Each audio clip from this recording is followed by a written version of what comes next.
These instructions apply to both standard and Querio-enabled rapid fiber panels.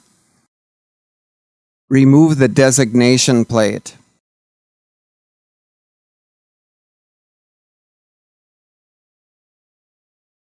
Following initial installation of the rapid fiber panel, if testing indicates that a connector may require cleaning, you may use a standard through adapter cleaning tool.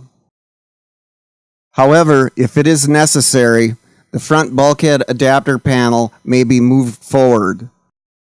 Do this by pulling out the red latch and pulling the bulkhead adapter panel forward until the stop position is reached.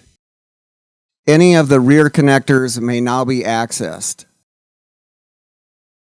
Carefully disconnect the optical connector that requires cleaning. Clean the connector using local practice methods. Reinsert the optical connector into the bulkhead adapter and retest as required.